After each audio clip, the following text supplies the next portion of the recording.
오늘 우리가 파헤쳐 볼 이야기는 좀 역설적입니다. 바로 원하던 모든 걸 너무 빨리 잃었을 때 찾아오는 그 숨겨진 위험에 대한 거죠. 어떤 회사든 꿈꾸잖아요. 제품 하나가 대박이 나서 하룻밤 사이에 그야말로 슈퍼스타가 되는 거예요. 그런데 말이죠. 그게 함정이 나면 어떨까요? 요즘 제일 핫한 AI부터 시작해서 비만 치료제까지 이런 초대박 성공 사례들을 들여다보면 어쩌면 이 폭발적인 성공이 축복이 아니라 저주에 가깝다는 걸 알게 됩니다. 자, 그럼 그 성공이라는 꿈의 이면을 한번 살펴볼까요?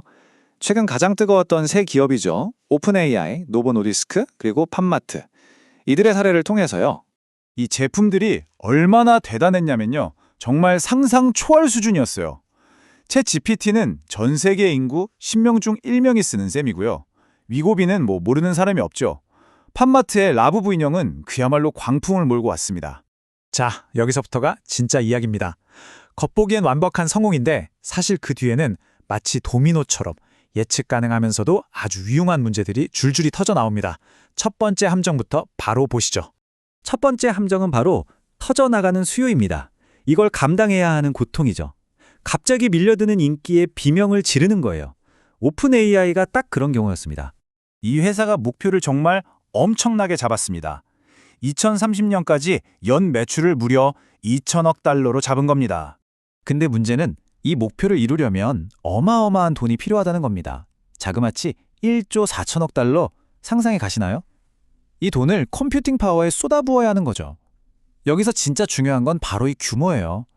이건 그냥 투자가 아니라 거의 도박에 가깝습니다. 만약에 성장이 조금이라도 주춤한다? 그럼 이 천문학적인 비용 때문에 회사가 망할 수도 있고 심지어 AI 시장 전체가 흔들릴 수도 있다는 얘기입니다. 자, 이제 두 번째 함정으로 넘어가 보죠. 내가 물건을 못 만들어서 못 팔고 있을 때 누군가 대신 나타나서 팔아주기 시작합니다. 바로 그림자 시장이죠. 이게 그냥 짝퉁 좀 인내 수준의 문제가 절대 아닙니다. 한번 무너지면 돌이킬 수 없는 브랜드 가치, 그리고 고객 신뢰에 치명타를 입히거든요. 노보 노디스크의 비만 치료제 위고비가 딱 그랬어요. 약을 만들어내는 속도가 인기를 도저히 못 따라간 거죠. 바로 그 틈을 파고든 게 미국의 조제 약국들이었습니다. 복제약을 만들어서 팔기 시작했고 이게 거대한 그림자 시장이 된 겁니다. 더 무서운 건 뭔지 아세요? 나중에 정품 공급이 원활해졌는데도 이미 100만 명이나 되는 미국인들은 더 싼 대체품에 그냥 머물러 버렸다는 거예요. 이건 팜마트도 똑같이 겪은 일입니다.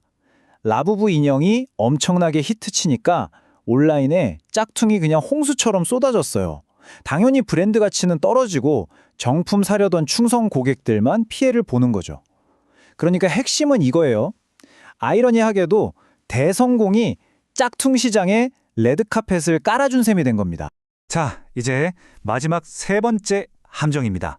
이게 아마 제일 억울하고 뼈아플 거예요. 뭐냐면 맨 땅에 헤딩하면서 길을 다 닦아놨더니 경쟁사가 그 편한 길로 쏙 들어와서 과실만 낼름 따먹는 경우죠. 이게 바로 선발주자의 저주라고 할 수 있겠네요. 노보 노디스크가 공급 문제로 끙끙 앓고 있을 때 경쟁사인 일라일릴리는 뭘 했을까요? 그냥 가만히 지켜보면서 모든 걸 학습한 겁니다. 그리고 2년 뒤 완벽한 공급망과 더 나은 보험 적용까지 갖추고 시장에 나타나서 순식간에 판을 뒤집어 버렸습니다. AI 시장도 똑같아요. 구글과 오픈 AI를 보세요. 혁신의 천문을 연 건 분명 오픈 AI였죠. 하지만 구글은 어떻습니까? 돈도 훨씬 많고 무엇보다 40억 안드로이드 사용자라는 이건 정말 반칙에 가까운 유통망을 가지고 있잖아요. 결국 최강의 AI 회사가 될 잠재력은 구글이 더 크다고 볼 수 있는 거죠. 자, 그럼 이런 생각이 들죠? 이렇게 먼저 화려하게 뜨는 게 오히려 저주라면 대체 진짜 이기는 길은 뭘까요?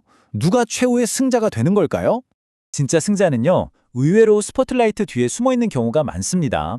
화려하진 않지만 누구도 쉽게 무너뜨릴 수 없는 단단한 사업 모델을 조용히 만들어가는 조용한 강자들 말이죠. 월마트가 바로 그 대표적인 예입니다. 월마트가 바이럴 마케팅으로 떴나요? 아니죠. 대신에 아무도 넘볼 수 없는 철옹성 같은 물류 시스템을 만드는데 모든 걸 쏟아 부었습니다.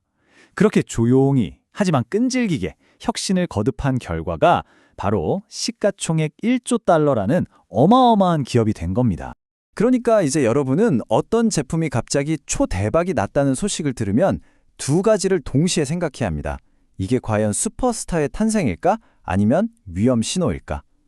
진짜 오래가고 강한 힘은요, 하룻밤에 반짝이는 스타가 아니라 멀리 보고 묵묵히 자기 길을 가는 조용한 강자에게 있다는 것, 이걸 꼭 기억하셨으면 좋겠습니다.